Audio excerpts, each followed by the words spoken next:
Dans une scène empreinte de stupéfaction et détermination, les membres des syndicats du centre hospitalier universitaire CHU de Gabriel Touré montent au créneau ce vendredi pour attirer l'attention sur la crise qui secoue l'établissement. Les syndicalistes dénoncent la retenue sur les salaires du personnel gréviste, estimant cette mesure comme illégale et en contradiction flagrante avec les droits des travailleurs.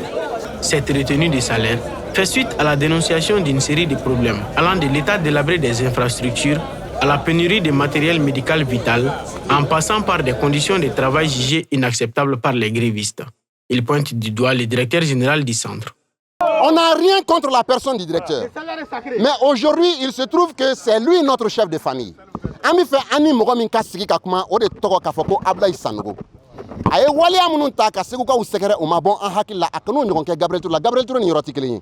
C'est un hôpital très sensible, des travailleurs qui souffrent énormément déjà.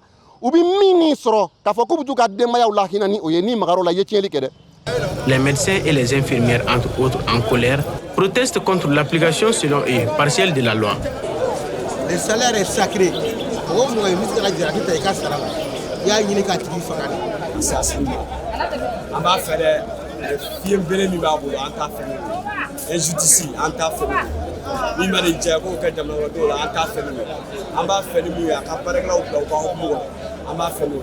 Plus de la moitié du salaire a été coupé chez certains agents pour motif de grève. Et c'est normal qu'en cas de grève, que de telles actions soient prises. Mais ce que nous ne comprenons pas, c'est la mauvaise application de la loi. Et la loi 87, dont le directeur fait allusion dans sa décision, exige à ce que lorsqu'un syndicat dépose un préavis de grève, que des nouvelles négociations soient ouvertes. Ces négociations qui n'ont jamais commencé pouvaient peut-être empêcher cette grève-là. Donc vous ne pouvez pas imposer, obliger une corporation, un syndicat à aller en grève et ensuite appliquer une partie de la loi. Selon les porte-paroles des syndicats, ce sitting sera suivi d'une batterie de mesures jusqu'à la satisfaction de leurs revendications. Nous sommes déterminés. C'est vrai que nous ne sommes pas des jusqu'au-boutistes, mais pour cette fois, on a touché à notre dignité. On a touché à ce que nous avons de plus cher, c'est-à-dire on a touché à notre salaire.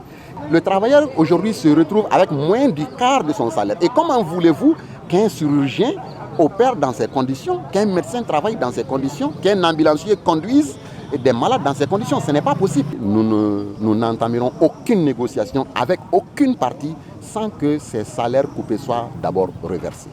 La question qui plane désormais est de savoir si ces voix seront entendues.